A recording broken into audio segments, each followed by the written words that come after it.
Hoy sí, hoy sí vamos a hablar exclusivamente de este virus de SARS-CoV-2 y pues de algunas de las cosas más importantes de este virus, porque estaba yo haciendo pues la búsqueda, ¿no? De la literatura más reciente para esta clase, porque pues sí, por ahí tengo algunas presentaciones ya un poquito antiguas.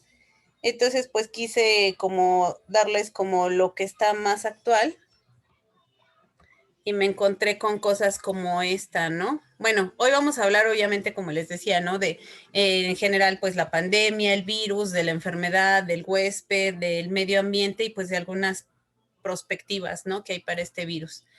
Entonces, pues bueno, lo más interesante que me encontré el domingo que empecé a preparar esta presentación es que pues había, o sea, si uno pone la búsqueda en PubMed, así nada más con el término SARS-CoV-2, me encontré 86,830 artículos. Entonces, pues de entrada dice uno, bueno, es imposible, ¿no? Leer toda esa cantidad de información. Obviamente, pues esto incluye todos los términos posibles, ¿no? Para SARS-CoV-2, pero además, pues obviamente incluye revisiones y un montón de cosas, ¿no? De todas formas, bueno, más de 150 artículos fueron publicados tan solo del 31 de mayo al 4 de junio, ¿no? Entonces, pues también así como decir, ay, pues sí, es que leí como lo último que hay de este virus, pues, o sea, pues no, yo creo que no alcancé a leer ni 15 artículos, ni la décima parte de esto, ¿no? Pero bueno, sí me encontré con algunas cosas, pues bastante interesantes, a lo mejor de repente cosas que ya sabemos, ¿no? Porque pues obviamente, como siempre hemos dicho, ¿no? Este virus lo tenemos en estos días, bueno, desde marzo tal vez del año pasado, pues lo tenemos todos los días hasta en la sopa, ¿no? Entonces, pues bueno, yo sé que a lo mejor ya de repente digan, ay, no, SARS-CoV-2, no, ya no. Pero bueno, espero que a pesar de todo, pues la clase del día de hoy les sea interesante. Ya saben, cualquier cosa, pues me interrumpen y ya. Ujú. Y pues vamos a empezar desde el principio, ¿no? Como decíamos, lo que es la pandemia, no solamente en cuestión pues del impacto, ¿no? Y pues no se trata a lo mejor de repetir toda la historia y el número de casos, yo creo que ya eso es incluso lo que menos queremos oír, pero pues yo creo que sí es importante, ¿no? Pues recordar que en realidad esto empezó pues desde el 2019, ¿no? Pero pues a partir de realmente del 31 de diciembre del año antepasado ya, del 2019, pues la OMS es alertada de los primeros casos, ¿no? De una neumonía en Wuhan. Y es el 9 de enero del 2020, digamos la fecha oficial en la que se dice, ¿no? Que se ha declarado un brote por un nuevo coronavirus. Uh-huh. A partir del 9 de enero de ese año hasta el 31 de enero, ¿no? Pues las cosas suceden muy rápido, ¿no? El 9 se declara la nueva, digamos, el nuevo brote. El 13 se le da el nombre de nuevo coronavirus 2019, ¿no? Y después empiezan los casos, no solamente en China, empiezan a aparecer casos en Japón, en Corea del Sur, en Taiwán, en Vietnam, Macao, Australia, Malasia, y pues bueno, para el 30 de enero, o sea, en menos de un mes, este virus ya está distribuido en 20 países, incluidos algunos países de Europa, ¿no? Como es Alemania, Italia, Canadá incluso, ¿no? Entonces, pues realmente ya tenemos una amplia distribución del virus. De ahí para acá, pues bueno, yo creo que ya no tiene caso hacer mucho énfasis en la historia porque pues ya la conocemos, ¿no? Pues hasta la fecha es un virus que sigue diseminándose en la población humana, ya prácticamente no hay ningún país, ¿no? que no tenga a este virus, que no tenga casos y pues que no esté como nuestro país, ¿no? Luchando contra la pandemia. ¿De dónde viene este SARS-CoV-2, no? Porque es la pregunta que muchos se hacen y que a lo mejor nos seguimos haciendo todavía algunos, ¿no? Pues bueno, este virus tiene una similitud muy grande con los coronavirus que vienen de murciélago. Ujú. De hecho, con el virus más relacionado es el coronavirus de murciélago RAT, no sé qué carambas, déjenme revisar, porque a mí esto de los números siempre se me olvida y lo iba yo a anotar aquí en la presentación, pero también se me olvidó, ¿no? Pero ahorita les digo porque sí lo anoté aquí. Es el RATG13, que es un virus de murciélago. Ese es el pariente más cercano, ¿no? De este SARS-CoV-2. Por lo menos el pariente conocido más cercano. Con este virus tiene un 100% de homología con la proteína E, un 98.2% con la proteína M, 96.7% con la proteína N y un 90.4% por ciento de similitud con la proteína S, que es la spike, esta famosa, ¿no? Que es la que va a interaccionar con el receptor celular y va a permitir la entrada del virus a las células, ¿no? Entonces, pues realmente este es el pariente más cercano. De ahí pudo haber sido que pasara directamente al humano o lo más probable, que pasara a través de algún intermediario. El intermediario más, digamos, posible, pues también es un pangolín, con el que pues también se tiene una mayor similitud. De hecho, se cree que pudiera haber sido una recombinación de este coronavirus de pangolín con este coronavirus, ¿no? De murciélago, predominando obviamente pues la secuencia genética de murciélago. Uh-huh. Pero bueno, eso realmente todavía no está seguro. Incluso se habla de que pueden ser varias especies, ¿no? Aquí las intermediarias, las que pudieran haber dado el salto, digamos, del murciélago al humano, ¿no? O incluso también esa convivencia que decimos y mencionamos siempre, ¿no? Que se ve en los mercados estos de China, donde realmente una gran cantidad y variedad de animales salvajes están conviviendo muy cerca en estos mercados, ¿no? Entonces aquí no se tiene claro este paso. Ya que está en un humano, pues este individuo puede ser que esté hospitalizado y pues dentro del hospital va a producir esta infección o va a transmitir a este virus y lo va a transmitir tanto a otros pacientes como al personal de salud que obviamente pues está al cuidado de este individuo enfermo. Entonces pues por eso no es de sorprendernos que obviamente entre las primeras víctimas, tanto fatales como no fatales de este virus, pues obviamente son los empleados de salud, ¿no? También obviamente esta persona, pues si su enfermedad no es tan grave como para estar hospitalizado, pues obviamente va a tener contacto con la comunidad. De hecho, ya siempre hemos comentado, ¿no? Que a veces justamente cuando no tienes una enfermedad grave es cuando más la diseminas, porque cuando estás hospitalizado, pues a lo mejor tienes un contacto limitado, ¿no? Con un cierto número de pacientes, con un cierto personal, ¿no? Del hospital.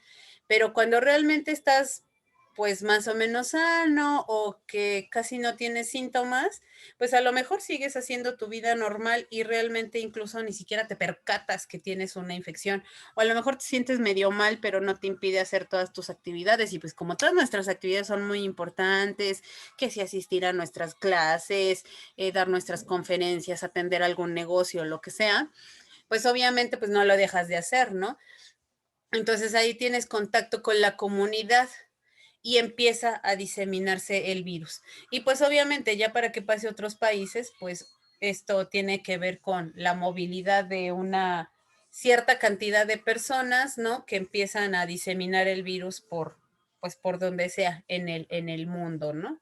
Que era lo que decíamos un poco en la clase pasada cuando hablábamos de la facilidad o de la Pues sí, la facilidad que ahora nosotros, con la que ahora nosotros diseminamos virus a lo largo y ancho del planeta, pues ahora por estos viajes que podemos hacer en horas, ¿no?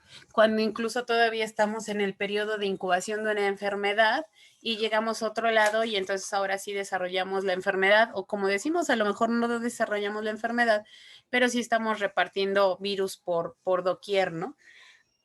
Una última, digamos, teoría, ¿no? Es que este virus, si bien procede de alguna especie silvestre, es posible que haya sido estudiado en un laboratorio de Wuhan y de ese laboratorio haya salido, ¿no? O sea, no necesariamente que este haya sido un virus creado por el hombre y por China y para destruir el mundo, ni mucho menos, sino que a lo mejor simplemente se escapó de algún laboratorio. Y esto es posible, ¿no? Ha pasado otras veces con otros virus, incluso con virus tan peligrosos como el virus de viruela, ¿no? Que se ha escapado de algunos, ay, perdón, de algunos laboratorios, ¿no? Por ejemplo, en Yugoslavia, en Bulgaria, si no mal recuerdo, incluso cuando ya no se tenían casos naturales del virus en el mundo, ¿no? Entonces, pues sí, es posible que sucedan este tipo de situaciones. Pero bueno, pues eso seguramente se corroborará con el paso del tiempo, ¿no?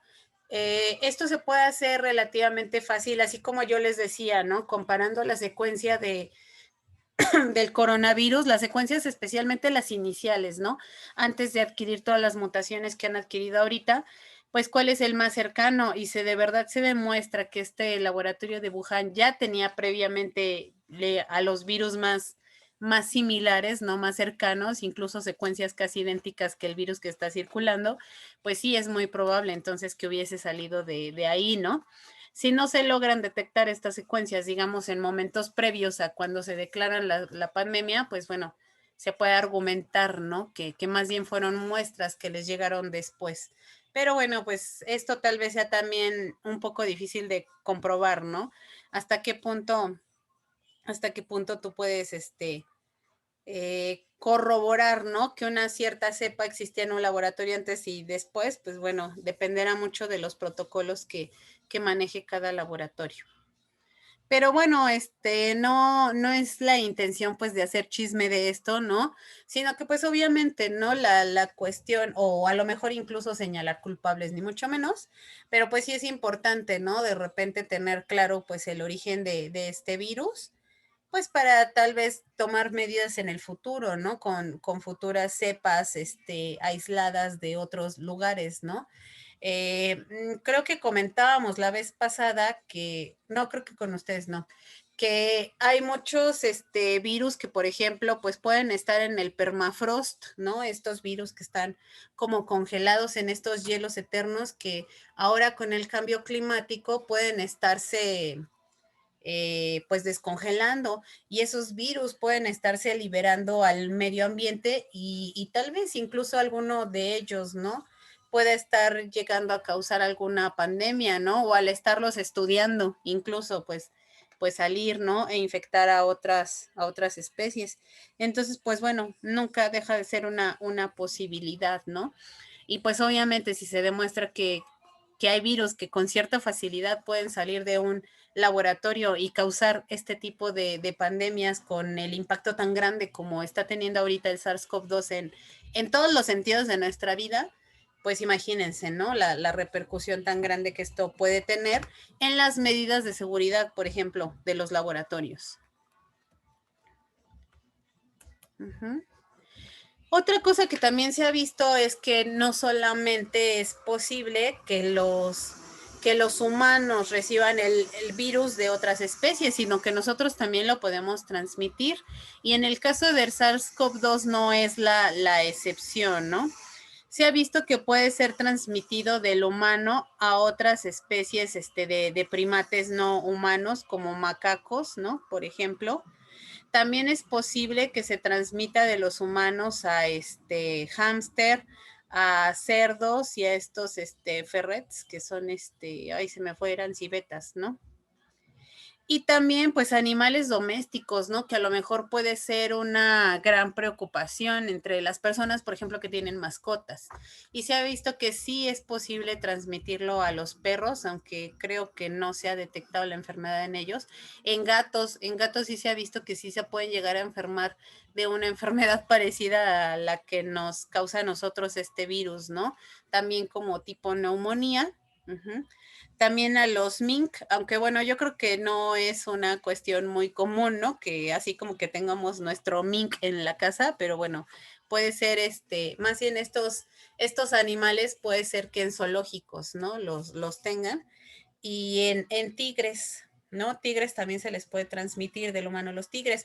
Esto, bueno, más bien tendría una implicación, por ejemplo, en lugares como zoológicos. También, de hecho, esto, ¿no? Le de los macacos, porque también no es que generalmente tengamos a nuestro changuito aquí, en nuestro mono de mascotas, ¿no?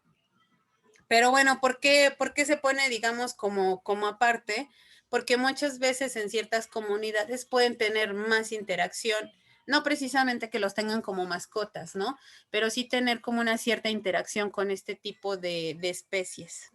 Entonces, pues en ese sentido, pues sí sería importante considerarlo, ¿no? De hecho, el otro día, hace como 2 semanas, mi esposo me decía que vio las noticias que en Estados Unidos, pues como les sobran vacunas, pues ya se las estaban empezando a poner a algunos animales, a algunos primates en zoológicos, ¿no? Entonces, pues, sí comentábamos que, pues, a veces es muy chistoso esta cuestión, ¿no? De querer como nacionalizarlo todo y a lo mejor preferir en lugar de donar esas dosis a otros países, este, pues ponerlo en sus especies animales, digo, es respetable, ¿no? Y también obviamente es bueno defender y procurar la vida de otras especies, pero bueno, ahí cabría a lo mejor hacer un balance ético, eh, pues bueno, interesante, ¿no? Especies, perdón, que se ha visto que no podemos transmitir o que sí, que no podemos transmitir el virus, pues es a ratones y a pollos, ¿no? Por ejemplo, gallinas, gachos. Entonces, bueno, por lo menos ellos están a salvo de nuestro SARS-CoV-2, ¿no? Y entonces vamos a ver quién es este virus que nos tiene acá metidos en casa, hablando por una computadora,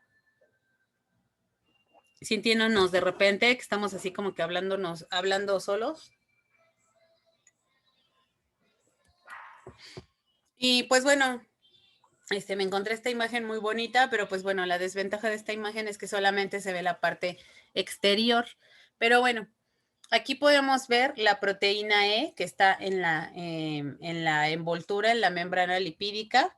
La proteína S, que como decíamos es la más importante en el sentido de que es la que va a interaccionar con el receptor celular. Uh-huh. Después tenemos a la proteína M y pues bueno, esta gris es la capa lipídica, ¿no? Uh-huh. Déjenme ver acá a la hora para ir teniéndolo en cuenta.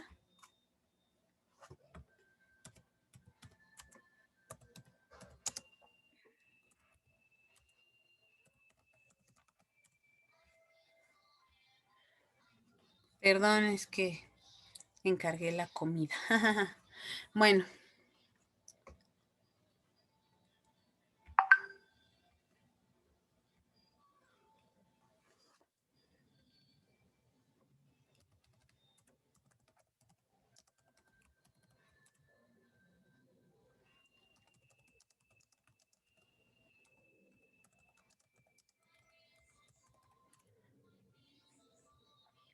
no, si no nos interrumpe una cosa, nos interrumpe la otra, ¿verdad?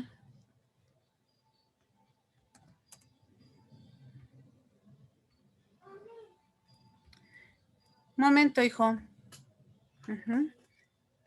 Bueno, entonces vamos a seguir con esto. Que ya se me perdió. ¿Qué pasa, hijo? Tenemos tres gatos Y los pelos y un... Sí, después imprimimos todo eso. Sí, estoy en clase ahorita. Creo que se ve nada más una parte de la presentación, ¿no? ¿O se ve toda? Solo se ve una parte, profe.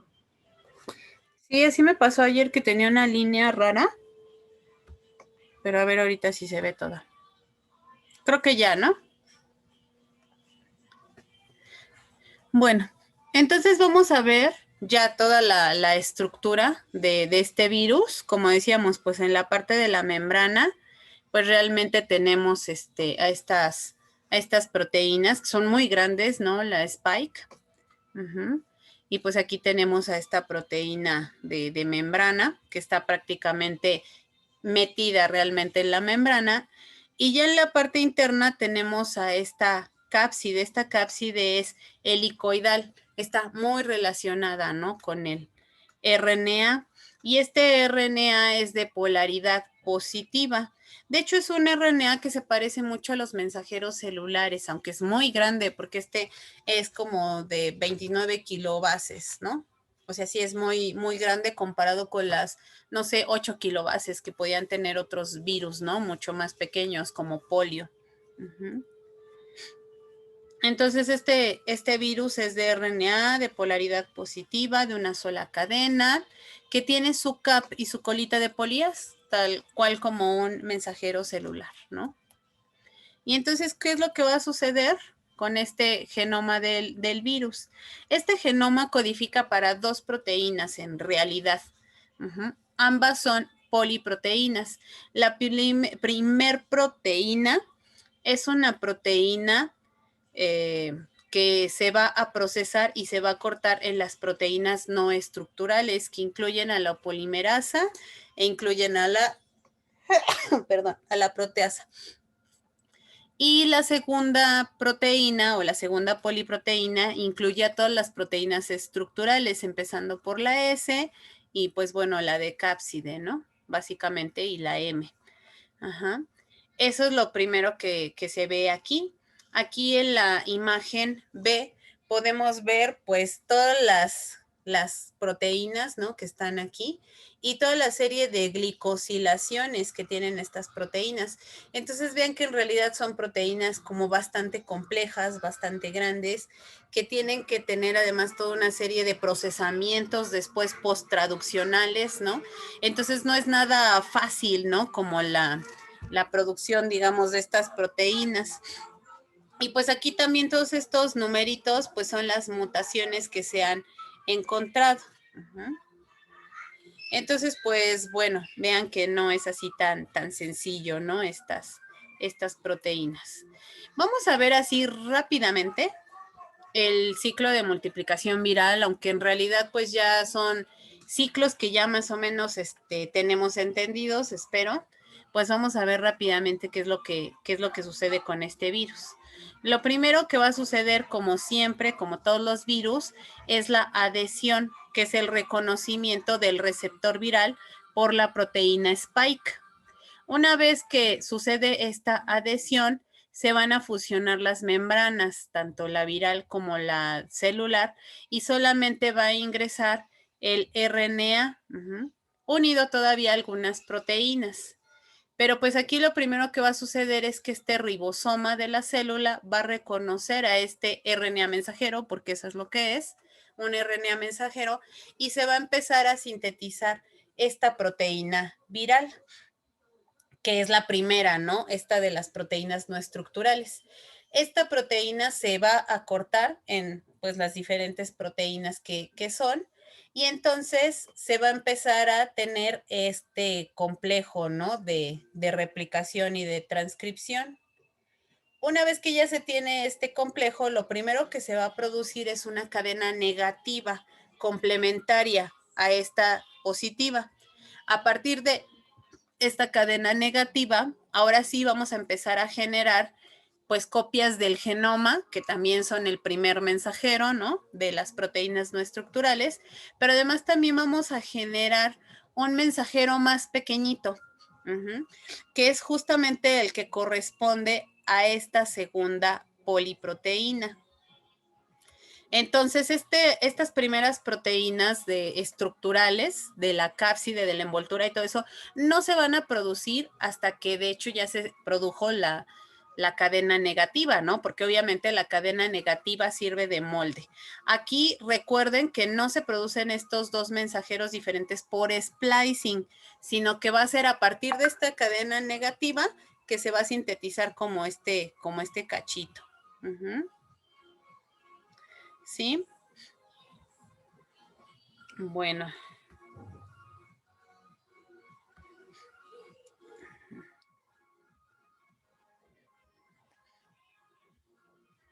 Ya que tenemos nuestras proteínas estructurales y que tenemos el genoma ya de nuestro virus, pues va a empezar el ensamblaje, ¿no? Las proteínas estructurales obviamente se van a producir todas en el retículo endoplásmico y se van a procesar en el aparato de Golgi. Ya vimos que son todas proteínas bastante complejas, con bastantes azúcares y todo. Entonces esto se empieza a ensamblar y simplemente los virus van a salir por exocitosis. También es posible que estos virus salgan como en una especie de vesícula, ¿no? Y luego se liberen y salgan. Pero bueno, de cualquier forma, pues la salida es por exocitosis. Y eso es pues a grandes rasgos lo que hasta ahora se conoce del virus, del ciclo de multiplicación. Es un ciclo pues obviamente muy parecido o si no por decir igual a los coronavirus que ya se han descrito previamente. ¿Hasta aquí vamos bien?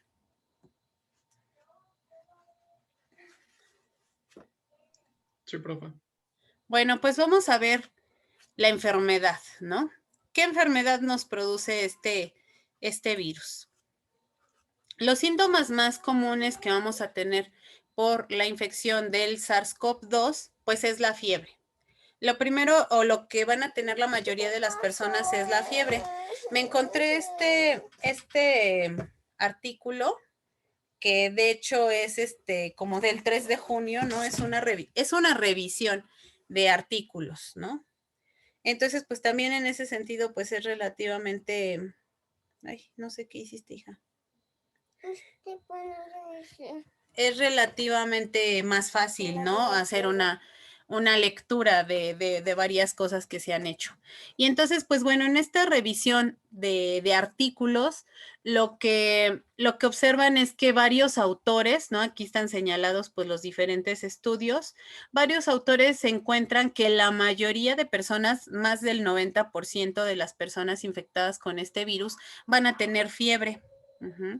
Entonces, pues si bien es un síntoma que manifiestan casi todas las personas, pero están de acuerdo que no es una cuestión patognomónica, ¿no?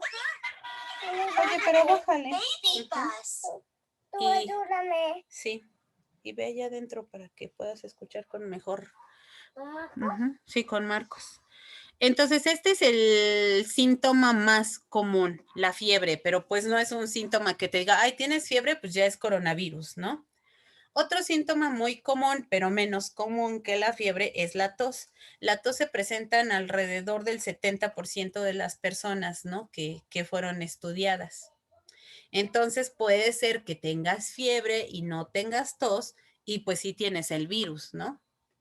La dificultad para respirar ese es un signo como un poquito más claro de coronavirus, sí es más sugerente de coronavirus, pero lo tienen una menor proporción de personas. Esto va más o menos entre el 30 y el 40%, ¿no? Permítanme un momentito. Espérenme, chicos.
Ya, perdón, sí tuve que encargar la comida porque si no, se me hace tarde después para comer.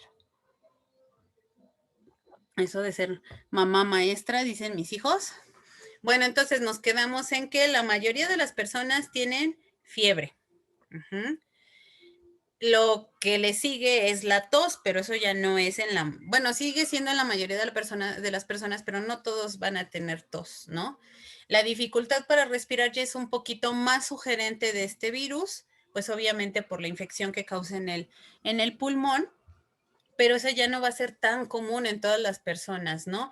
Entre 30 y 40 por ciento de las personas estudiadas, ¿no?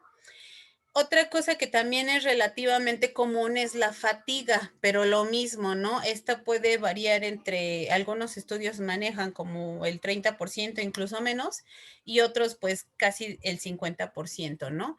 Entonces también no todas las personas pues van a tener esa fatiga, ese cansancio, pues digamos exagerado. Entre otros síntomas menos frecuentes, pero que también es posible encontrar, pues es el dolor de cabeza, pero ese solamente es en un 10% de las personas, o sea, realmente el dolor de cabeza no es algo tan común, ¿no? Otra cosa es, déjenme ver, no le alcanzo a ver qué era aquí. Dolor de cabeza, era, no le veo.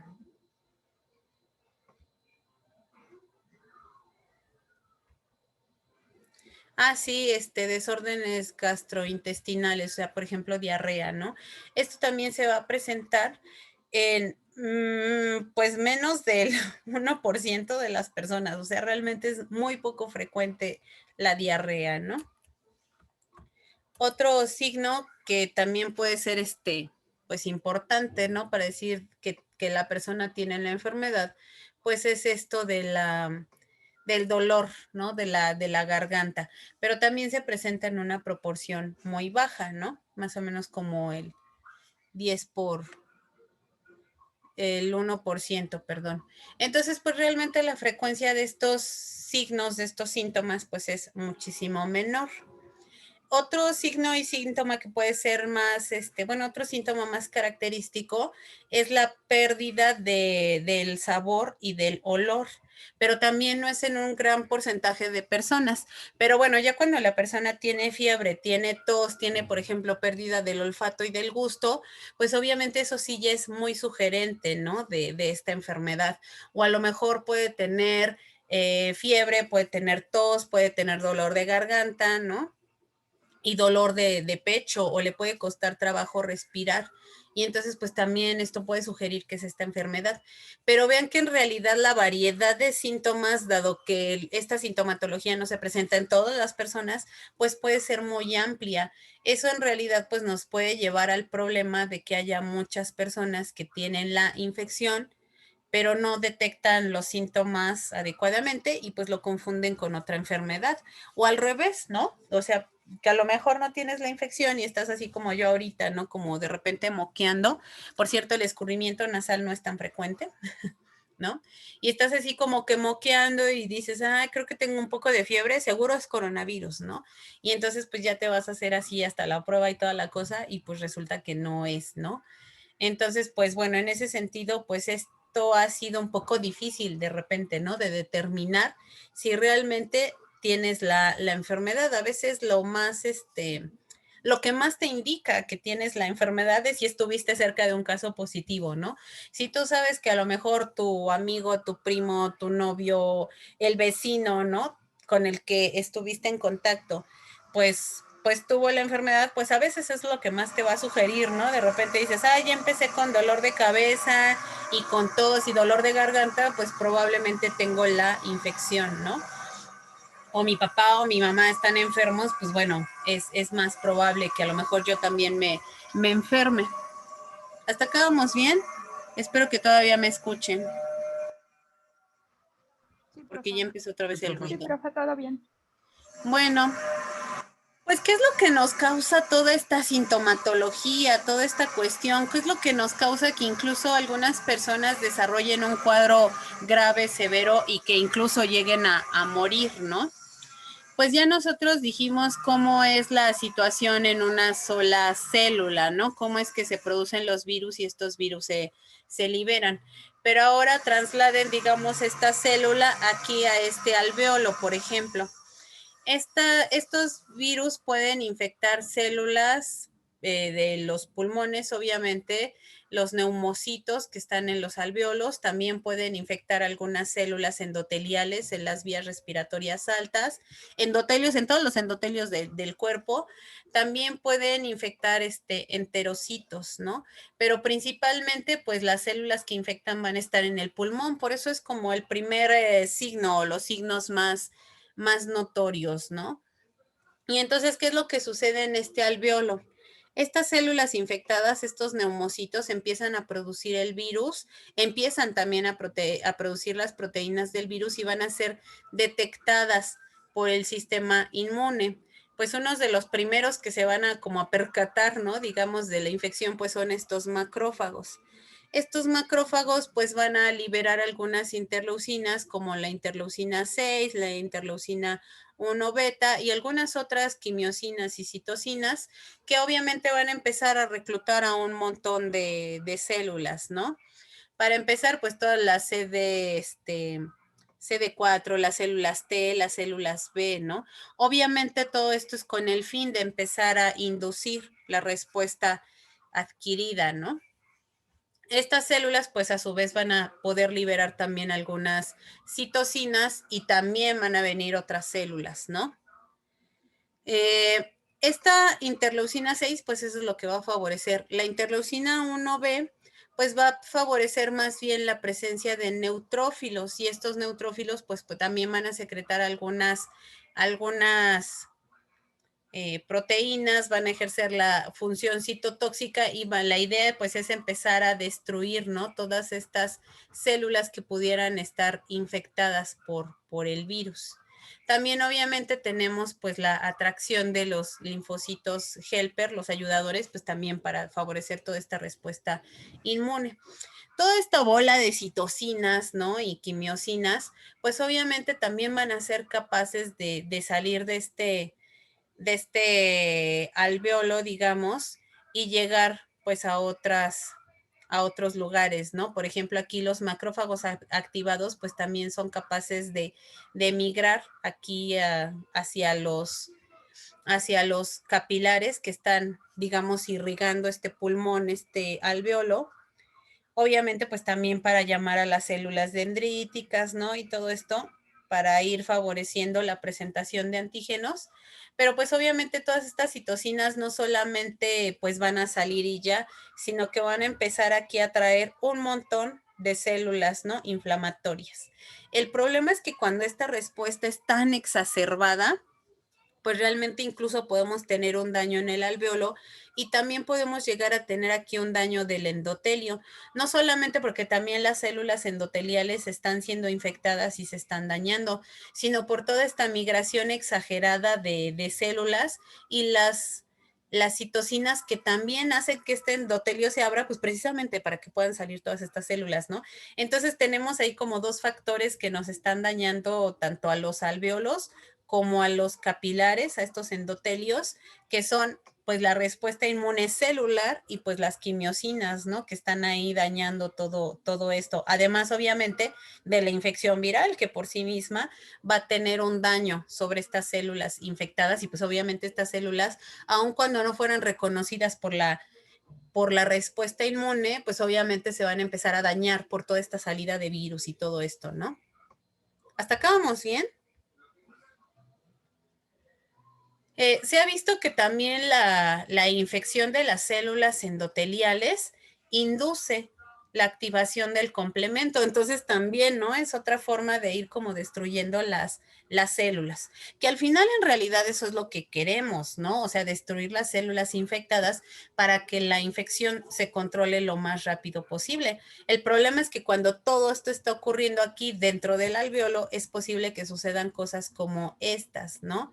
Que obviamente va a haber un desequilibrio entre el oxígeno y el CO2, porque la gran cantidad de citocinas, la gran cantidad de células, la modificación de estos alveolos está haciendo que ahora el plasma que está saliendo también de estos endotelios al estarse abriendo, al estarse dañando, pueda llegar a los alvéolos y cause un colapso de los alvéolos. Y eso es justamente lo que te va a producir, pues, tanto ese dolor de pecho como ese dolor de esa falta, perdón, de respiración, ¿no? Que realmente tengas esa sensación de que te está faltando el aire. Justamente, ¿por qué? Porque ya no estás teniendo estos alvéolos a su máxima capacidad y porque efectivamente no están proveyendo al cuerpo de todo el oxígeno que se necesita, ¿no?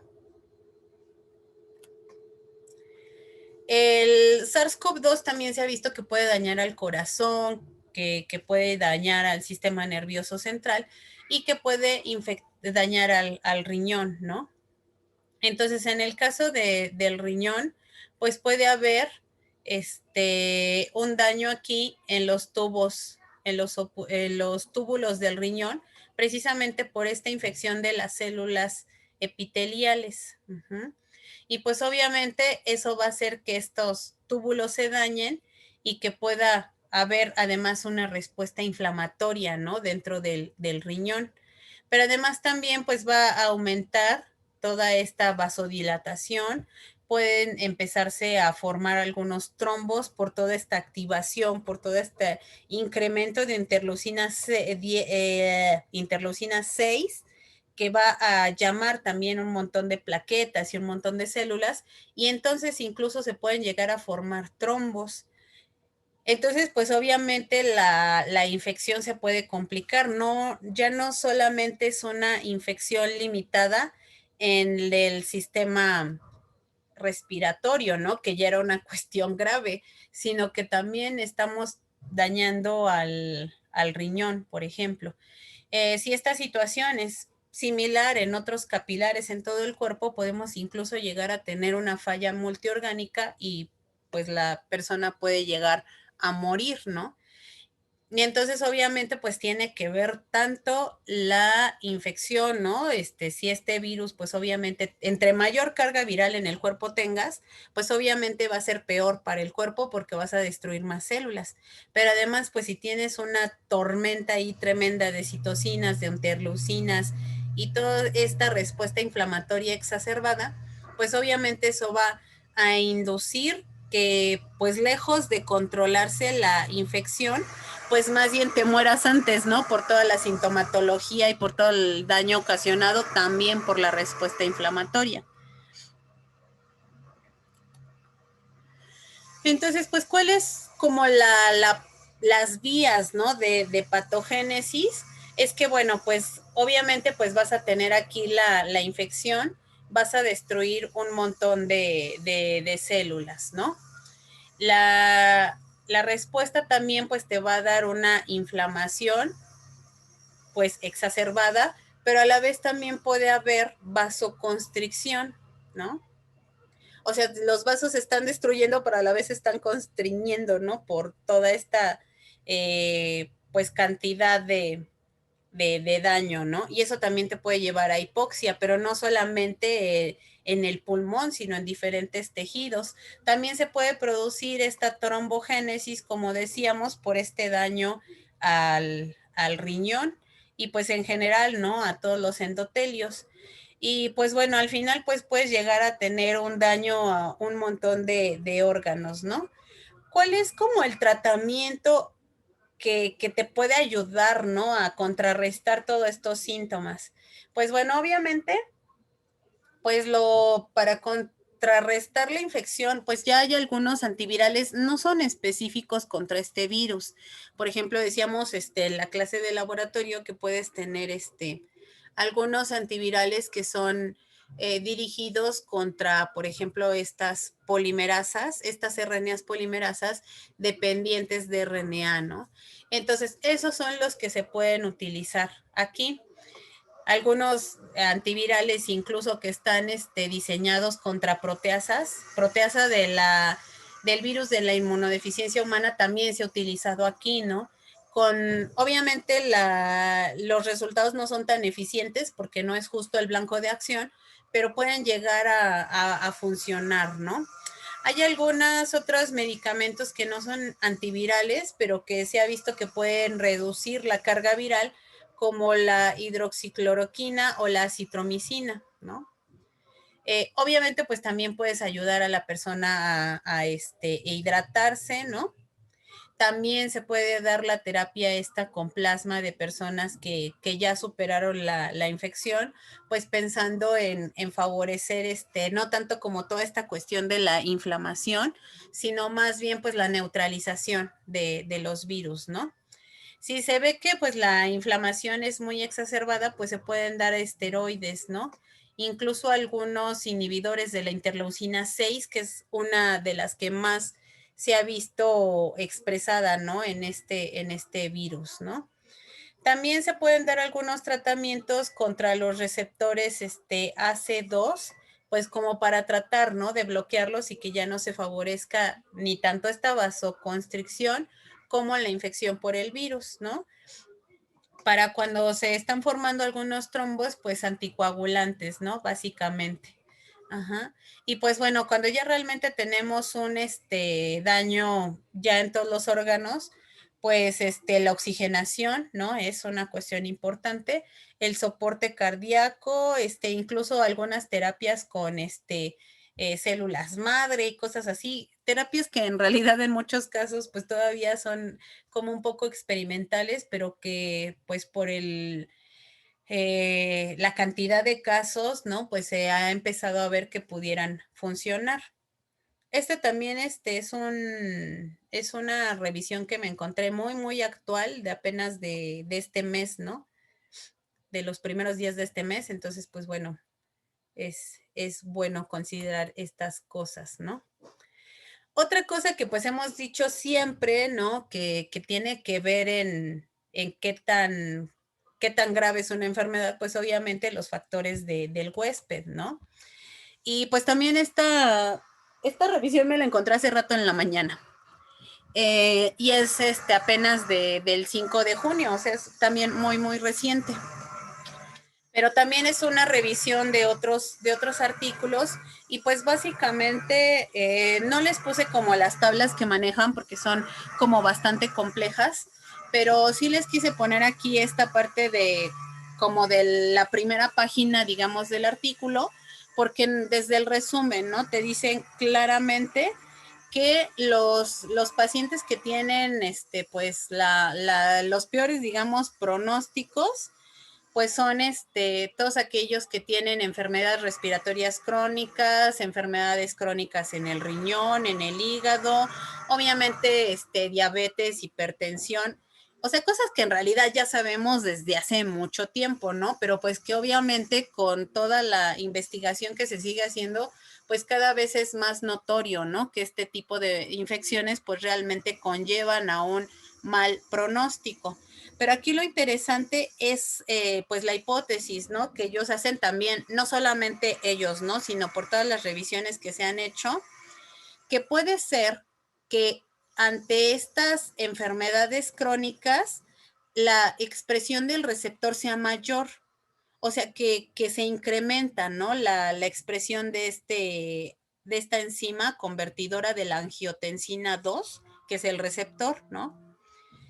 Entonces esto pues puede facilitar obviamente la entrada del virus. Y otra cosa que también nos puede estar favoreciendo a la enfermedad grave es que, por ejemplo, en caso de enfermedades crónicas como diabetes, hipertensión, enfermedades respiratorias, de entrada el paciente ya está en una respuesta hiperinflamatoria como que constante. Recuerden ustedes que todas estas infecciones crónicas generalmente ya tienen ahí un estado de inflamación del cuerpo del paciente. Entonces, si además tú les pones un virus que te va a inducir una respuesta inflamatoria pues bastante exacerbada, pues realmente esta respuesta de citocinas que yo les decía, pues se puede ver todavía más acelerada, ¿no? Entonces, eso es como la parte que me gustó de este artículo, ¿no? Que además, pues te dan esa sugerencia, ¿no? Les digo, no es que ellos lo hayan investigado ni que lo sugieren solos, sino gracias a toda esta literatura que ellos ya revisaron por nosotros, digamos, pues pueden dar esta teoría, ¿no? Entonces, pues por eso también de repente es conveniente que, por ejemplo, en este tipo de enfermedades que hay un montón de literatura, como les decía, o sea, es imposible, ¿no? Casi, casi que te pongas a leer 150 artículos que están saliendo a lo mejor por semana o cada cierto número de días, ¿no? Entonces, pues a veces de repente pues te agarras estas revisiones sistemáticas de la literatura y pues es más fácil organizar esas o leer, ¿no? En un solo artículo, pues ya lo que han hecho muchos investigadores. ¿Hasta acá vamos bien? Sí, profe. Uh-huh. No solamente estas cuestiones que ya son como más obvias, ¿no? Otras cuestiones, bueno, que también es obvio hasta cierto punto, ¿no? Pues obviamente las personas que tienen una mejor calidad de vida en cuanto a alimentación, ejercicio, todo eso, pues va a tener siempre un mejor pronóstico en general para casi todas las enfermedades, ¿no? Pero, por ejemplo, sí me encontré aquí este artículo que salió en el 23 de mayo de este año, o sea, también hace apenas unos días, en donde sí, ven una asociación clara entre los niveles de actividad física con respecto a la hospitalización, y lo que ellos vieron es que personas que hacen ejercicio de forma constante, ya no decir atletas de alto rendimiento, no, o sea, simplemente personas, digamos, comunes que tienen una cierta rutina de ejercicios, que más o menos son como fit, ¿no? Realmente tienen una menor probabilidad de ser hospitalizados, ¿no? Entonces, pues bueno, yo creo que es bueno de repente este tipo de, pues no vamos a decir de noticias, ¿no? Sino este tipo de estudios, porque pues realmente a lo mejor sí nos pueden ayudar a hacer conciencia, ¿no? De que de repente pues hay que tratar de mejorar nuestra calidad de vida, pues a veces en las cosas que nosotros podemos hacer, ¿no? Tratar de tener una mejor alimentación, pues de repente hacer ejercicio y esas cosas, ¿no? Porque realmente sí nos pueden ayudar a contrarrestar, ¿no? Los efectos negativos de alguna infección, por ejemplo, de alguna enfermedad, ¿no? Otra cosa interesante, pues es que siempre se ha dicho, ¿no? Que esta enfermedad afortunadamente afecta menos a los niños, ¿no?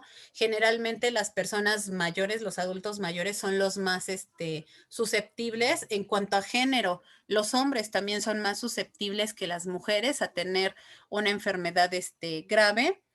Y pues bueno, en el caso de los niños, pues se ha visto que los niños, la gran mayoría, tienen una infección que es prácticamente asintomática o síntomas muy, muy leves, ¿no? Pero incluso, por ejemplo, en el caso de los niños, o sea, no nada más por ser niño ya la libraste, ya la hiciste, también puede haber ciertos factores de riesgo. También puede ser que los niños desarrollen ay, se me fue cómo se llama, este daño multisistémico, este daño inflamatorio multisistémico, que incluso los puede llevar a la muerte, ¿no? Y entonces me encontré también esta revisión de apenas hace, no sé, creo que esta salió como el 3 de junio, en donde se ven diferentes comorbilidades, diferentes enfermedades que ya tienen los niños previamente, y ven, ¿no? Qué tanto esas morbilidades favorecen el riesgo de hospitalización. Y pues la primera, al igual que en el caso de los adultos, lo que más va a hacer que los niños tengan probabilidades de tener una infección o una hospitalización debido a esta infección, mejor dicho, pues es la diabetes tipo 1. Uh-huh. El porcentaje tampoco es tan elevado, es de 4.6%, pero pues de todos modos, ¿no? O sea, ya tienen un riesgo más alto estos niños realmente de tener incluso una hospitalización. La obesidad también es un factor aquí importante, ¿no? Aquellos niños que tienen anormalidades cardíacas, circulatorias, bueno, que esto ya es congénito, pues también es un factor de riesgo. La epilepsia, ¿no? Algunas otras cosas como depresión, hipertensión, ansiedad, asma, ¿no? También favorecen que pues haya un mayor riesgo, ¿no? Incluso niños que tienen desórdenes relacionados con el tabaco, que bueno, obviamente no es precisamente o seguramente porque el niño fume, pero si el niño es hijo de papás fumadores y de hecho ya tenía un problema con eso, pues también va a tener mayores probabilidades de desarrollar una enfermedad más grave, ¿no? Incluso migraña, ¿no? Entonces realmente sí va a haber riesgos, ¿no? En los niños, especialmente si ya tienen estas enfermedades. La misma historia tenemos básicamente para desarrollar la enfermedad severa, o sea, que no solamente se hospitalicen, sino que ya realmente tengan una condición grave y más o menos tenemos el mismo orden, ¿no? Entre las enfermedades más importantes, pues tenemos a la diabetes tipo 1, daños ya cardíacos y circulatorios que son congénitos, epilepsia y obesidad. Y bueno, también hipertensión, ¿no? Esos son básicamente las enfermedades que van a aumentar más el riesgo de una enfermedad severa cuando se están presentando en niños. Uh-huh. Pero les digo, en realidad es una historia similar, ¿no? En los adultos. Uh-huh. Otra cuestión, pues aquí interesante que me encontré es que, pues bueno, aun cuando nosotros decimos o consideramos que realmente los niños no se están infectando, sí hay una infección de los niños, ¿no? Que afortunadamente no es grave, es otra cosa. Y esa infección pues también se ha visto, por ejemplo, aquí en este estudio que hicieron en Malasia, que tiene que ver, ¿no? Obviamente con la apertura, ¿no? De ciertas actividades. Entonces, por ejemplo, aquí cuando se declara la pandemia, bueno, primero tienen una primera ola de casos que en realidad son relativamente pequeños, ¿no? Después aparentemente no tienen casos o tienen muy poquitos. Esto es en niños. Uh-huh. Y pues bueno, entonces pues aquí empieza a haber un aumento de casos, cierran las escuelas, ¿no? Y entonces como que estos casos disminuyen. Cuando empiezan otra vez a reabrir algunas actividades no esenciales, vuelve a haber un aumento en los casos, ¿no? Esto también obviamente tiene que ver con el Ramadán, que es una festividad religiosa, ¿no? Entonces aquí, pues bueno, otra vez como que bajan los casos, ¿no? Y entonces se decide otra vez abrir las escuelas y vuelven a aumentar los casos, ¿no? Ya en la tercera ola. Otra vez deciden cerrar las escuelas, bajan los casos, pero vienen pues como las vacaciones y entonces aquí también hay un aumento de casos, ¿no? Entonces, pues bueno, también yo creo que estas experiencias, pues en otros países pueden ayudar a de repente pues ir estableciendo medidas, ¿no? Por ejemplo, en países como el nuestro, en donde pues, las escuelas ya van cerradas pues todo lo que va del año y pues bueno, que hay que estar observando pues muy bien una vez que se abran las escuelas, pues también sí hay un aumento en el número de casos, ¿no? En niños. ¿Hasta acá vamos bien? Ay, Sí, profe. ajá. ¿Sí querías comentar algo, Arturo? No, decía que sí vamos bien. Ok, perdón, esta era antes que la de la gráfica anterior, pero bueno, aquí nada más está resumiendo, ¿no? Que realmente las enfermedades que te pueden favorecer un desarrollo grave de la enfermedad en niños, pues son justamente las enfermedades, crónicas, ¿no? Que además son complejas como diabetes, enfermedades congénitas del corazón y eso, ¿no? Las enfermedades no crónicas pues realmente no tienen tanto impacto, ¿no? Bueno.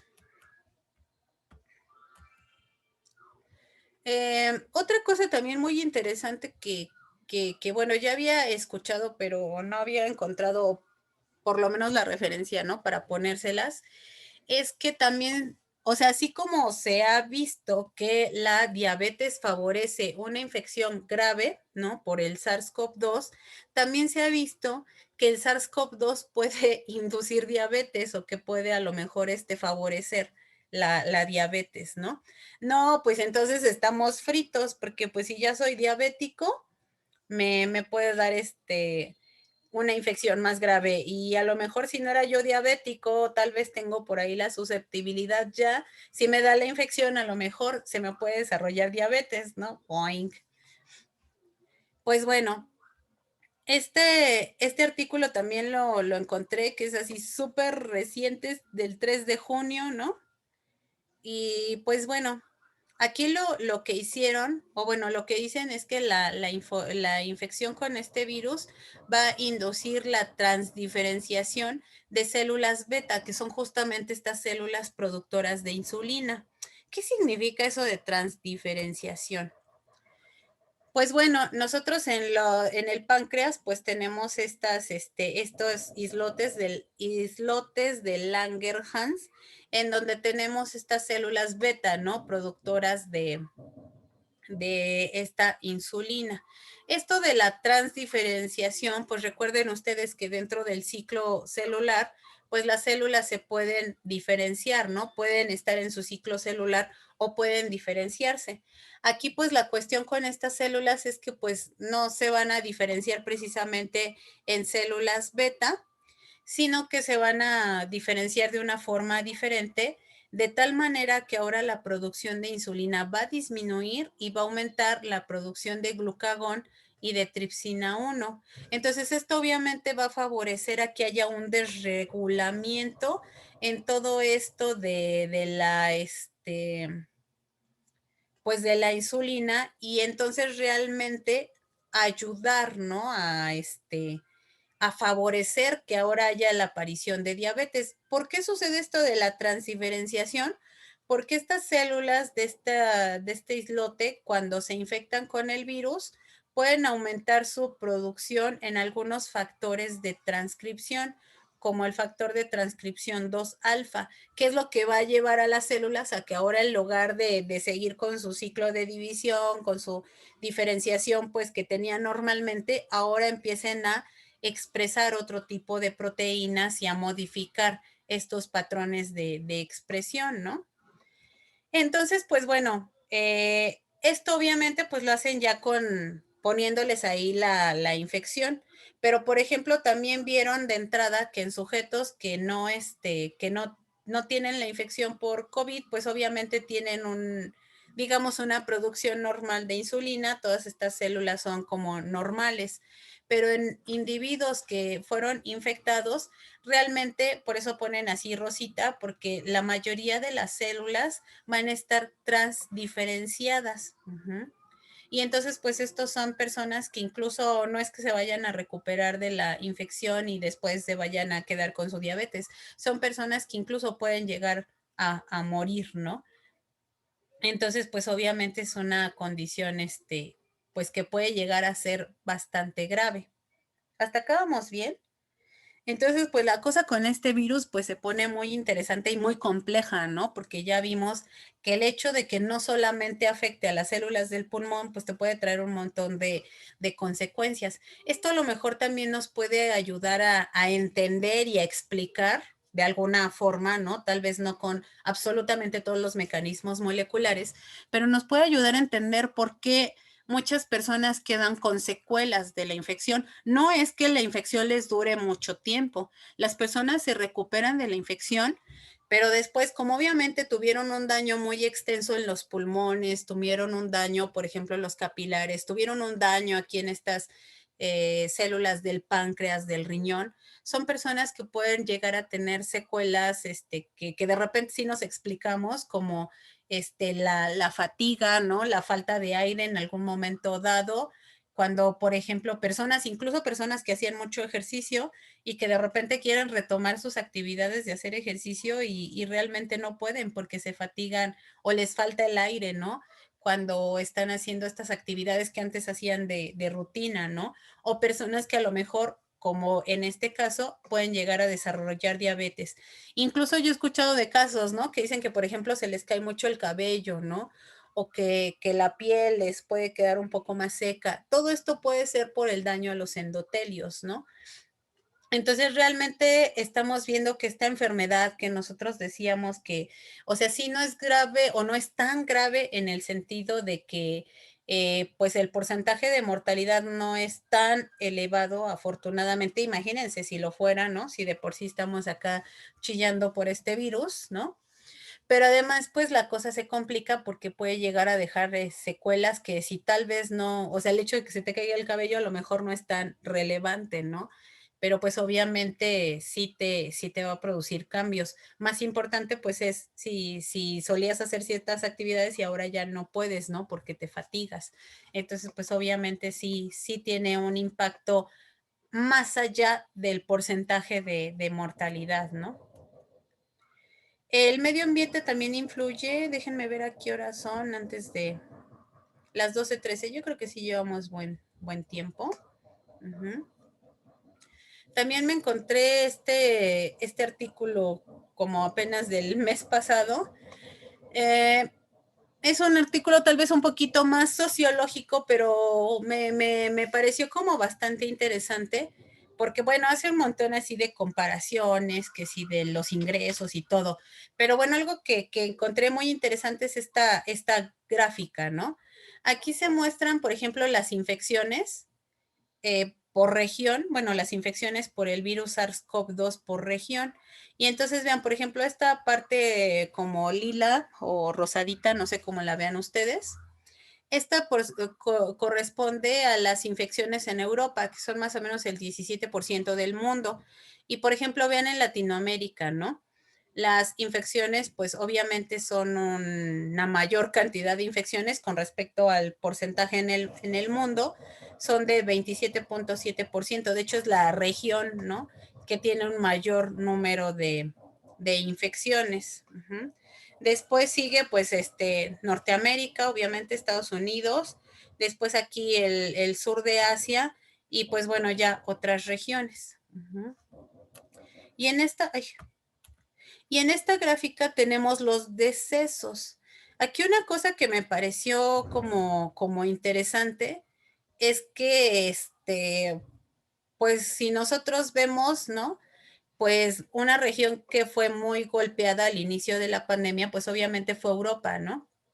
Por eso tiene también un buen porcentaje en esta gráfica. Además era al inicio y pues obviamente hubo una gran cantidad de muertos porque pues tal vez todavía el manejo no era el adecuado, ¿no? De la enfermedad.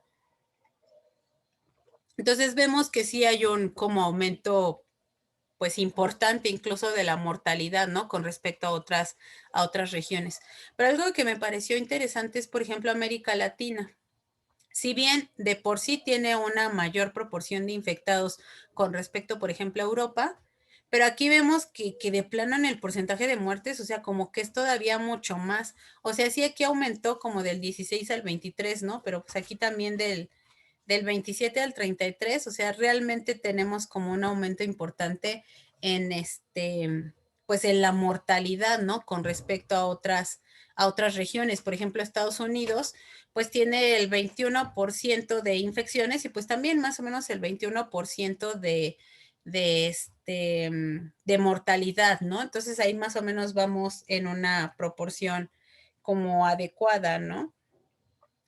Eh, esta región que es déjenme ver, es que acá lo malo es que tienen diferentes colores, entonces de repente como que sí es un poco confuso, pero por ejemplo aquí en en el sur de Asia, pues aunque tienen también una buena proporción de infecciones, como que la mortalidad es menos, ¿no? Con respecto a estas infecciones. Entonces, pues bueno, aquí tal vez este aumento en la proporción de muertos, pues tenga mucho que ver con las condiciones de pobreza de la región. Entonces, que era al final algo que hemos comentado ya previamente, ¿no? Con otras infecciones, que obviamente el hecho de que tengas una mayor pobreza, pues también va a tener un impacto, ¿no? En la infección, en la gravedad y pues obviamente en el número de decesos, ¿no?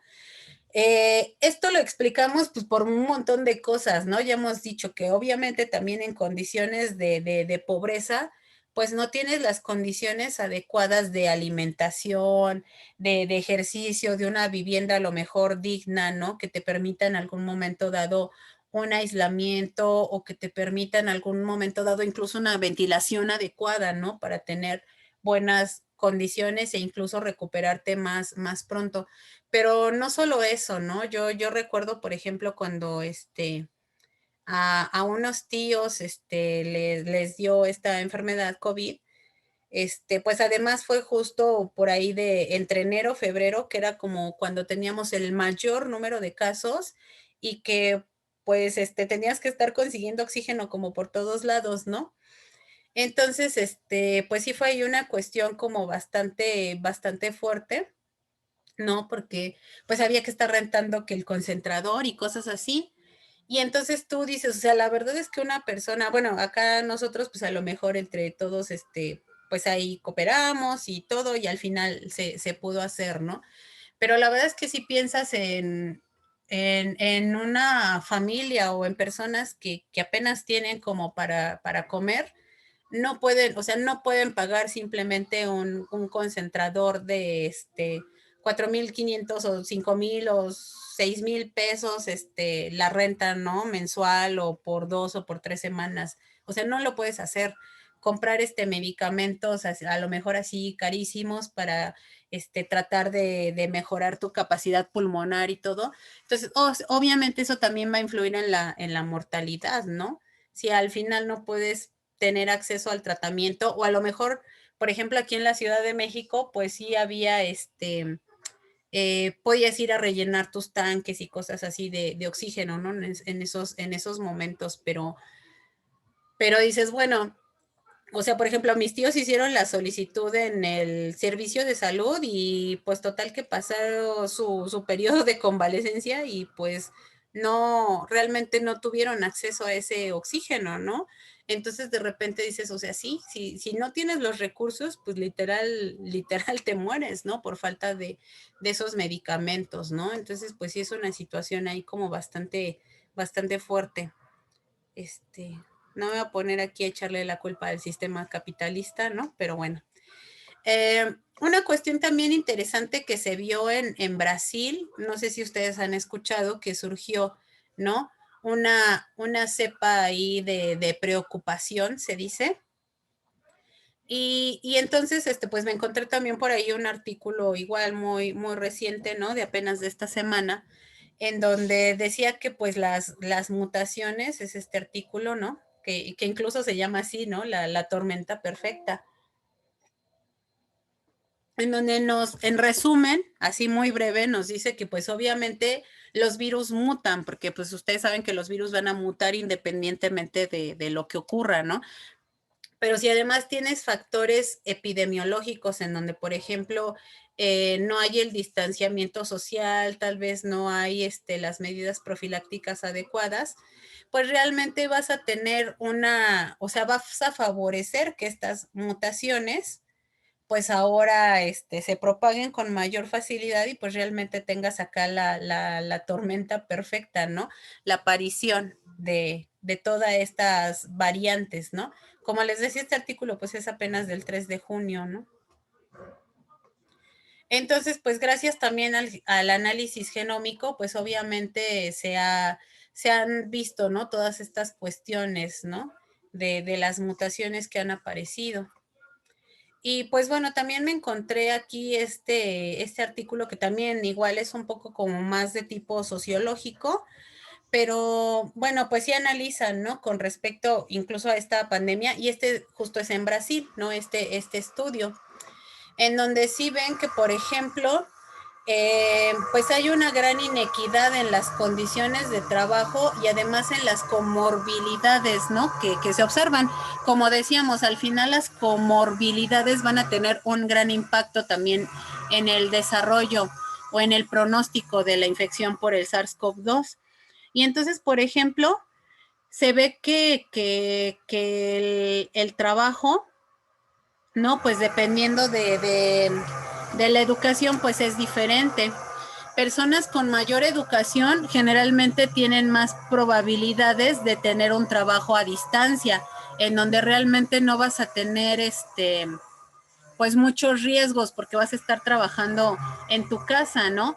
Mientras que las personas con escolaridad menor más bien tienden más a trabajar en trabajos, ¿no?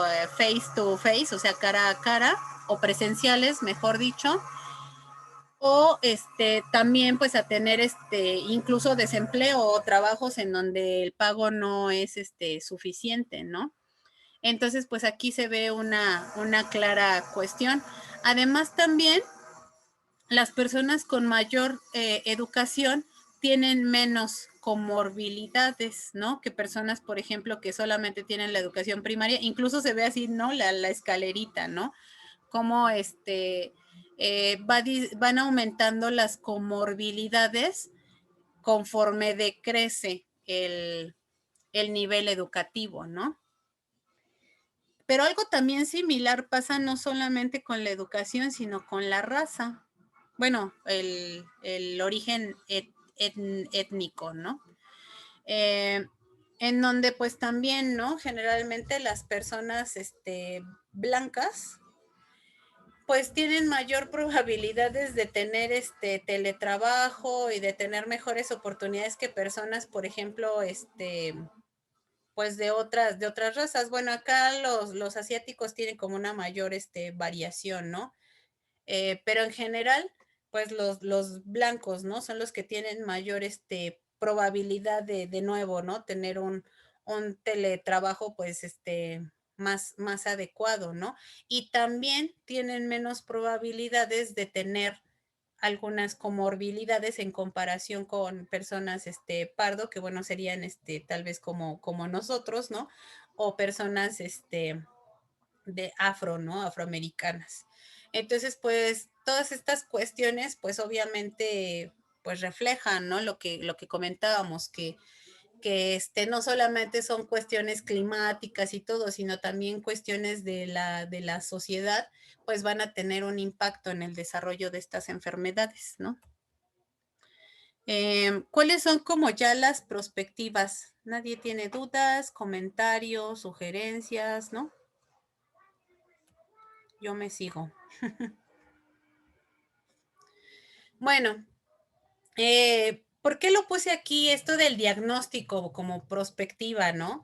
Si bien obviamente el diagnóstico fue una de las cosas que se desarrollaron, pues se puede decir que desde el primer momento, obviamente por la necesidad de estar monitoreando cómo iba avanzando la pandemia, cómo se iba distribuyendo entre los diferentes países y para tratar de controlarla, pues bueno, esta es una cuestión que sigue avanzando. Por ahí también me encontré una revisión de la última semana, en donde ya, por ejemplo, mencionaba que había ya más de 150 pruebas serológicas, ¿no? De estas de anticuerpos, pruebas rápidas de cassette. Entonces, pues esto del diagnóstico, pues es una cuestión que está avanzando y que también nos está permitiendo tener avances, no solamente en la cuestión del diagnóstico personal, ¿no? No solamente para favorecer a lo mejor mi tratamiento, diagnóstico, pronóstico, etcétera, sino también pues para ir controlando y monitoreando la enfermedad e incluso la cuestión de las vacunas, ¿no? Entonces, pues bueno, los dos tipos de pruebas que ya hemos visto en realidad en el laboratorio, ¿no? Que es por un lado puedes detectar la presencia del virus, ¿no? Mediante pruebas moleculares como PCR y otras más, ¿no? Y puedes detectar los anticuerpos contra el virus, que son las pruebas serológicas, ¿no? Que pueden ser ELISAs o incluso estas pruebas que decíamos, ¿no? De cassette. ¿Cuál es la ventaja? Pues de detectar al virus, que la persona va a saber que en ese momento tiene la infección, va a poder tener un tratamiento adecuado, que si bien ya vimos no hay antivirales eficientes y efectivos y específicos contra este virus, pero pues bueno, obviamente puedes ir teniendo cierto tratamiento pues con respecto a la sintomatología también que tengas, pero además pues también es posible que una vez que tú ya tienes tu prueba positiva pues te aísles, ¿no? Aunque bueno, yo decía que luego a veces no es tan cierto esto del aislamiento, ¿no? A veces las personas con todo y su prueba positiva, pues siguen andando, a veces incluso como sin nada, ¿no? Eh, bueno, ya, mejor me callo.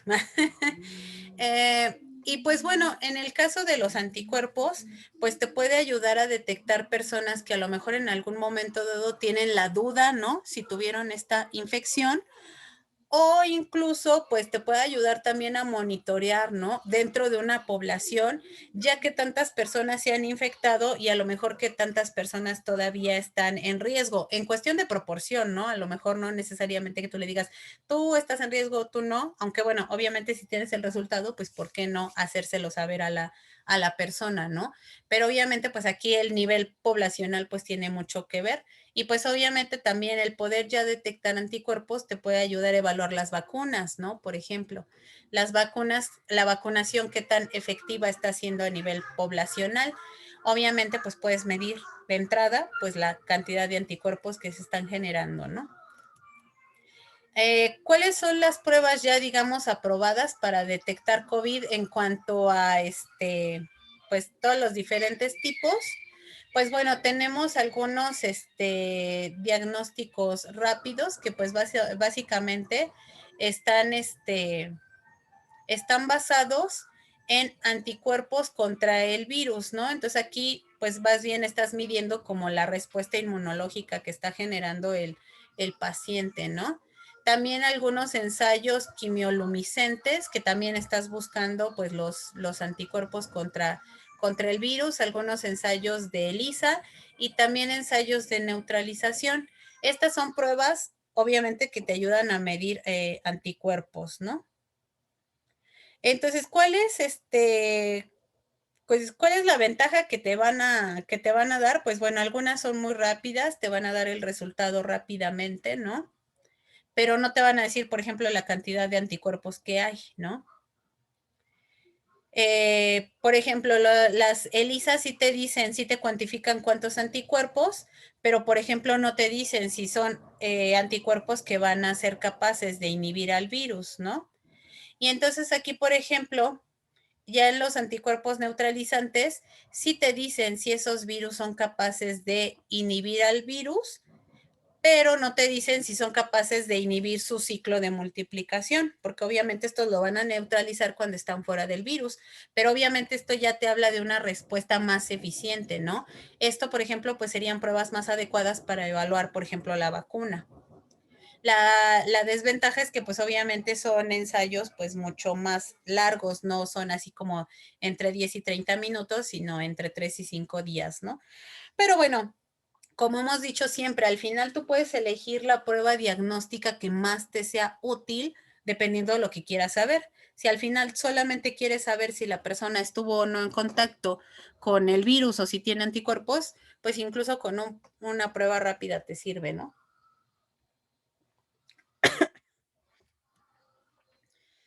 Otra cosa que quise poner en las perspectivas, pues obviamente es la vacunación, ¿no? Que ahorita ya nos ha dado pues muchas esperanzas, ¿no?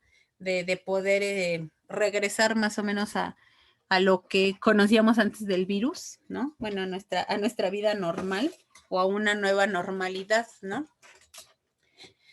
Y pues bueno, aquí tenemos diferentes estrategias de vacunación que pueden ser pues basadas en proteínas o ya sea la proteína completa o epítopos, que nada más son fragmentos de la proteína.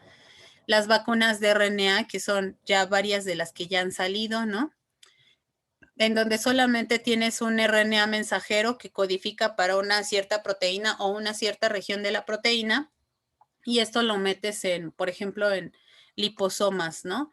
Lo inyectas al cuerpo y pues obviamente tú esperas que sean los macrófagos los que van a capturar toda tanto estos RNAs como estas proteínas, por ejemplo, y pues que eso induzca, ¿no? La respuesta inmune. Otro tipo de vacunación, pues son de vacunas de DNA. ¿Qué es lo que sucede con las vacunas de DNA? Es que más bien la secuencia que codifica para una cierta proteína en este DNA, tú la metes en un plásmido y ese plásmido es lo que le vas a inyectar al paciente. También lo mismo, esperando que eso lo capturen los macrófagos y empiecen a producir las proteínas, ¿no? También tenemos algunas vacunas de virus inactivados y pues obviamente también aquí la idea es que los macrófagos sean los que los capturen y al degradar algunos de sus componentes induzcan la respuesta inmune. Y pues también tenemos las proteínas basadas en vectores virales, que son algunos adenovirus defectuosos en su replicación o incluso nada más la cápside del virus. Y a esta cápside le puedes meter ya sea tanto RNAs mensajeros como plásmidos, ¿no? De DNA. Y estos pues son los que te van a expresar la proteína y de nuevo vas a tratar de inducir la respuesta inmune. ¿Hasta acá vamos bien? ¿Cuáles son las vacunas que tenemos? Pues basadas en RNA, la de Moderna y la de Pfizer BioNTech, ¿no? Basadas en vectores virales, pues tenemos esta de AstraZeneca, bueno, Oxford AstraZeneca, y también tenemos la de Johnson y Johnson, y también la Sputnik, ¿no? Que es la rusa. Y pues bueno, basadas en virus inactivados es Sinopharm. No puse aquí la CanSino, creo que la CanSino también es un vector viral, ¿no? Entonces, pues en realidad esas son como las diferentes vacunas que tenemos. Eh, en cuanto a las dosis, pues bueno, prácticamente todas son de 2 dosis, excepto la de Janssen y la CanSino, ¿no? Y pues también aquí nos dice, ¿no? De qué son. Acá tampoco tengo la CanSino, no. Pero por ejemplo, aquí tenemos otra que es la Novavax, que es a base de proteínas, ¿no? Entonces, pues la buena noticia es que realmente parece que casi todas las vacunas que se han diseñado funcionan bien. Y esto puede ser porque ya de por sí el virus, decíamos, induce una buena respuesta inmune. Obviamente, no porque el virus induzca una buena respuesta inmune quiere decir que a fuerza, ¿no? Cada uno de sus componentes lo tengan que producir, pero parece ser que efectivamente la mayoría de estas pues se basan obviamente, bueno, salvo esta que es el virus inactivo, pero pues al final es la proteína S, ¿no? El principal determinante antigénico o muchas proteínas, ¿no? O mensajeros son los que codifican para esta proteína S. Entonces se ha visto que pues sí, ¿no? Parece ser que es muy buena inductora de la respuesta inmune y pues eso obviamente nos ha perjudicado en el sentido de que pues puede producir una respuesta inmune exacerbada y causar la muerte por esa o una enfermedad grave por esa infección, pero pues ahorita nos está beneficiando porque pues tal vez al producir buenos anticuerpos gracias a una vacunación pues podamos empezar a controlar esta pandemia, ¿no? Entonces, después de 6 meses ya prácticamente de vacunación en el mundo y después de 1.7 billones, bueno, dosis colocadas, ¿qué es lo que hemos aprendido, no? De este virus. Pues hemos aprendido varias cosas, como les decía, ¿no? Para empezar, que un montón de vacunas parecen ser eficientes. Otra cosa que hemos aprendido es que a veces no necesariamente la infección que se ve en los estudios de fase clínica es la realidad, ¿no? Porque ya decíamos, por ejemplo, cuando hablábamos también en el laboratorio, ¿no? Ahora con sus trabajos finales, decíamos, ¿no? Que, por ejemplo, para un estudio de fase 3, bueno, desde fase 1, fase 2, fase 3, pues obviamente tú tienes una población que va creciendo conforme las fases, pero que al final sigue siendo reducida y que además de ser reducida con respecto a la población total, pues obviamente seleccionada. De entrada tú no vas a decir, ay, pues vénganseme todos los viejitos, les voy a probar esta vacuna. ¿Qué tal si los matas, no? O personas que ya tienen comorbilidades o cosas así. Entonces, pues de entrada tú vas a tratar de seleccionar pues personas sanas o que a lo mejor por lo menos sí son diabéticas, pero pues que no estén así como que casi en coma diabético ni mucho menos, ¿no? Entonces, sí vas a tener una selección de la población. Afortunadamente, parece ser que pues en este caso también tanto la seguridad de las vacunas como su eficiencia en la población, pues mundial, digamos, si bien no ha sido exactamente la que se preveía o la que se veía en los estudios de fase clínica, pues sí ha sido bastante buena. Incluso en algunos casos ha demostrado tener una mejor eficiencia de lo esperado con respecto a la prevención de la infección, que eso también nos puede ayudar mucho en el control de la enfermedad, ¿no? Porque decíamos, pues para empezar, si te reduce la probabilidad de tener una infección grave es bueno, Pero si además te llega a reducir la facilidad de infección, pues mucho mejor. Y esto lo vieron en un estudio, ay, se me olvidó, creo que es en Estados Unidos, en donde vieron, ¿no? En personal de salud ya vacunado, realmente el número de infecciones, o sea, no solamente de gravedad de la infección, porque puede ser que tú tengas el reporte de un trabajador que se siente mal, que tenía fiebre y dolor de cabeza, ¿no? Pero que al final, pues, no tuvo ninguna gravedad. Pero, pues, si al final tú tienes también una reducción en la cantidad de casos o de esos reportes, pues puedes decir, ¿no? Que tu vacuna está siendo incluso eficiente contra la infección. Y entonces, obviamente, eso va a ser de gran ayuda, pues, para el control de la diseminación del virus. Si nosotros vemos la, la cobertura, ¿no? En vacunación, pues vemos que básicamente ya en todos los países hay una cierta aplicación de dosis, ¿no? Entre más más rojito o más café, ¿no? Creo que es café más bien, o más anaranjado pues obviamente un mayor número de dosis aplicadas, ¿no? Entonces, pues vemos que en realidad pues hay una gran diferencia en el mundo, ¿no? Desde países que tienen ya una buena cobertura en vacunación, como países que pues incluso ni siquiera se tienen datos, ¿no? Entonces, pues bueno, digamos, el top 5, pues es Israel, que ya tiene prácticamente el 60% de su población. Estos datos son del 2 de junio, entonces son datos muy recientes, ¿no?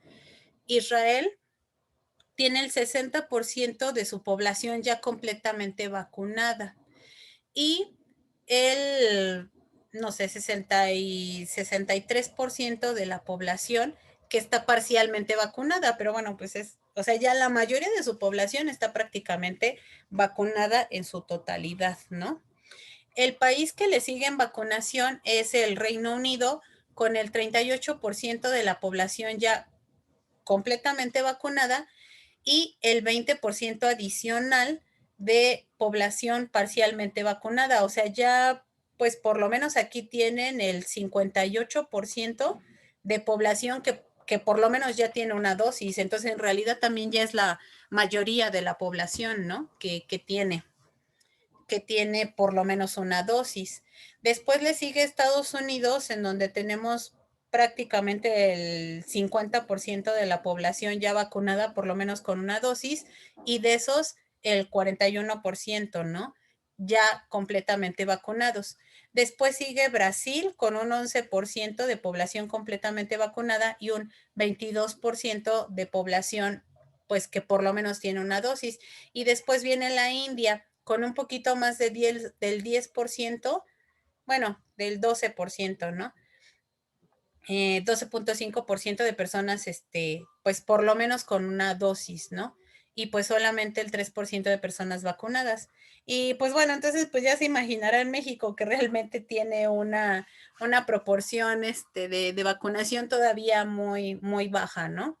Entonces, pues bueno, esperamos que esta proporción de personas vacunadas en general en el mundo pues vaya en aumento. Una de las cosas que pues también ha habido preocupación en el caso de las vacunas es si estas vacunas pueden ser eficientes contra las diferentes variantes que se han generado del virus. Entre las variantes más conocidas o más importantes, pues tenemos a la variante de Reino Unido, que es la B1.1.7, que por ahí me encontré el dato de que son 6 mutaciones, ¿no? Que tiene con respecto a la original. La sudafricana, ¿no? Que, que pues también tiene algunas mutaciones que hacen que su transmisibilidad sea mayor. En el caso de Reino Unido, obviamente la preocupación es que además de tener una mayor transmisibilidad, como del 40% más que la cepa silvestre, o sea, imagínense, también tiene una mayor severidad en la enfermedad que produce, ¿no? En el caso de la sudafricana, pues por lo menos la severidad no aumentó, pero sí es una variante que se transmite con mayor facilidad. En el caso de la de Brasil también, ¿no? Es una variante que pues tiene una mayor transmisibilidad. Esta tiene alrededor de 16 mutaciones. 3 de ellas pues son en el receptor AC, ¿no? Lo que le da esta mayor transmisibilidad. Y pues bueno, también tenemos esta delta de la India, que pues además de tener una mayor transmisibilidad, es como la de Reino Unido, ¿no? También tiene una mayor severidad.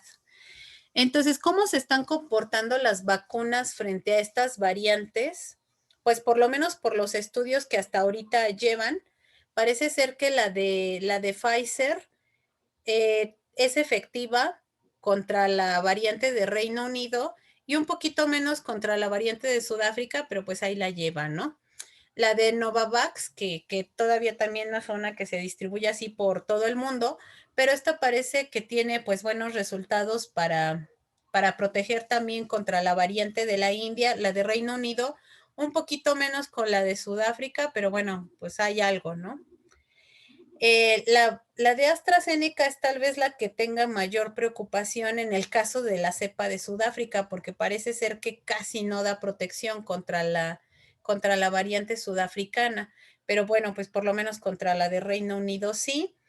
Y parece ser que también contra la de la India, pues tiene una protección pues decente, ¿no? La de Johnson y Johnson, pues se ha probado contra la brasileña y contra la cepa de sudafricana, pues también con una, digamos, protección adecuada o suficiente. Y pues bueno, la de Sinovac ha sido efectiva, ¿no? También contra la variante de Brasil. Entonces, pues esta podría ser una preocupación, ¿no? En el caso de las vacunas, que llegue el momento en que no sean efectivas o que tengan una efectividad reducida contra las variantes. Pero bueno, en este artículo que les mencionaba, ¿no? Pues de lo que hemos aprendido por las dosis, que es más bien como un artículo como de tipo noticia, ¿no? De estos que ponen, no me acuerdo si era en Science o en Nature. Ujú. Pero bueno, pues algo de lo que comentaban los expertos que estaban citados en este artículo, que bueno, aun cuando tal vez la protección contra la infección por estas variantes no sea la idónea, o sea, no ande como por ahí del 90%, ni mucho menos, pero si tan solo te ayuda a reducir la severidad de las enfermedades, pues ya también es bueno, ¿no? Una cosa que se estaba proponiendo es también generar vacunas, como de estas, como, ¿cómo se dice? Booster, ¿cómo se dice en español? Como, pues no sé, como reactivadoras, ¿no? Un poquito de la respuesta inmune. Y a lo mejor en el futuro, pues tengamos alguna vacunación, algo similar a lo que era, a lo que es ahora con influenza, ¿no? Que tal vez en algún momento dado, pues se tenga que ir viendo la variación de estas cepas, ¿no? Y generar ya vacunas que puedan ser como un poquito más específicas contra esas cepas, ¿no? Por ejemplo, que ahora codifiquen para justo esta región que está mutando y que pues si ya empezaba como a disminuir tu inmunidad, ¿no? Producida por estas vacunas, digamos, iniciales, pues que ahora estas vacunas booster pues vuelvan como a aumentar esa efectividad y ahora como más dirigida, ¿no? Contra estas variantes.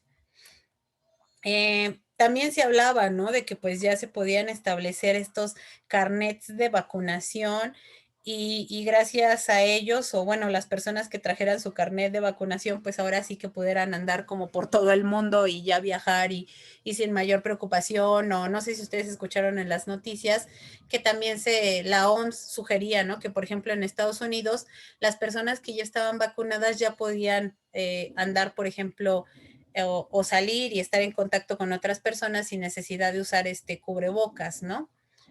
Entonces, pues también se ha incluso propuesto que pueda haber algunas pruebas rápidas, como esta prueba de hemaglutinación, bueno, de aglutinación, perdón, para detectar justo la presencia de estos anticuerpos neutralizantes, ¿no? En donde tengas estas partículas de látex que, pues, si no hay anticuerpos no van a aglutinar y que si hay anticuerpos, pues sí te van a producir una aglutinación, ¿no? Pero bueno, acá también yo creo que pues es importante poner sobre la mesa pues algunas cuestiones bioéticas, ¿no?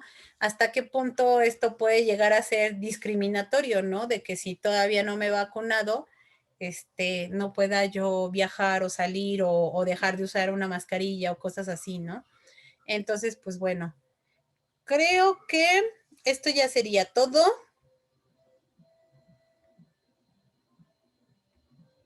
No sé si tengan dudas, preguntas, comentarios.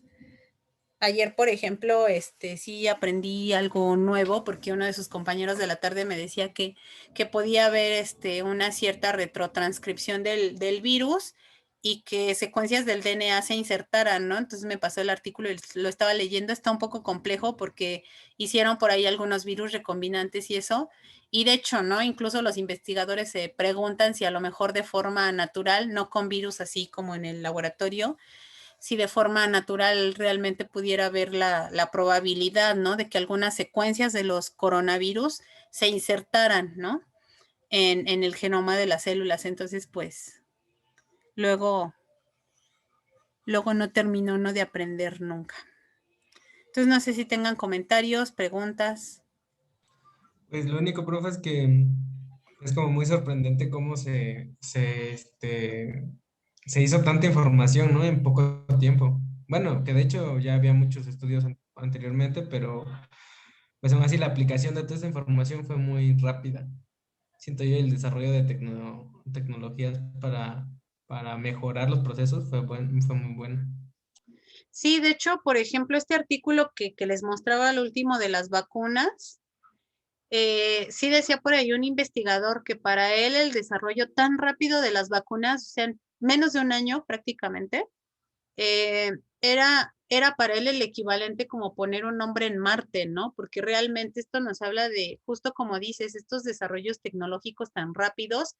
Y yo creo que por si alguien no se había dado cuenta, bueno, yo creo que de ustedes, no me refiero a ustedes, ¿no? O sea, no a este grupo limitado de, ¿cuántos somos? 27 personas, ¿no?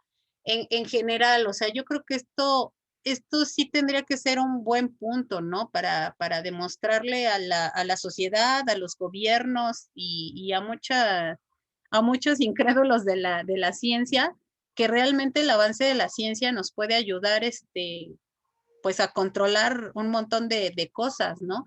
En el caso de esta enfermedad, pues de entrada, la detección de los casos se pudo hacer rapidísimamente gracias a los avances científicos, gracias a las técnicas estas de secuenciación que permitieron que desde los primeros casos ya pudiera haber un protocolo de PCR, ¿no? Para detectarlos rápidamente, ¿no? El desarrollo de todas estas técnicas de diagnóstico que ahorita decíamos, pues también nos habla de cómo ha avanzado la ciencia en ese sentido. Y pues bueno, las vacunas no se diga, o sea, el desarrollo de vacunas en tiempo récord, pues bueno, es una cosa que la verdad incluso a mí como digamos, viróloga y persona que siempre has estado en contacto con la ciencia, o sea, todavía me sorprende, ¿no? Realmente yo no esperaba que hubiera vacunas efectivas en tan poco tiempo. Y bueno, agradezco obviamente que también incluso a nosotros como de repente como científicos, otros científicos demuestran que sí se puede hacer, obviamente pues trabajando a lo mejor a marchas forzadas, a lo mejor de repente incluso pasándote algunos protocolos, ¿no? Porque a lo mejor es cierto, ¿no? Por ahí escuchaba alguna vez la plática de una doctora que decía, ¿no? Que ella no se iba a poner una vacuna que todavía fuera experimental. Y dices, o sea, a lo mejor sí es cierto, a lo mejor tiene razón en ese sentido, que todavía estamos a lo mejor dejándonos poner literal, ¿no? Vacunas experimentales, pero que conforme vamos avanzando estamos viendo que realmente sí están siendo efectivas, ¿no? Y que están teniendo mucho menos efectos secundarios que los que incluso se podía pensar en un inicio, ¿no? Entonces, o por lo menos hasta ahorita, ¿no? Lo que se puede medir. Entonces, realmente, pues son cosas que sí, ¿no? Yo creo que nos están sorprendiendo para bien y pues que sí, efectivamente están demostrando que la inversión, que la ciencia no es un gasto, sino que es una inversión y que pues debería de seguirse haciendo. Todavía yo me acuerdo que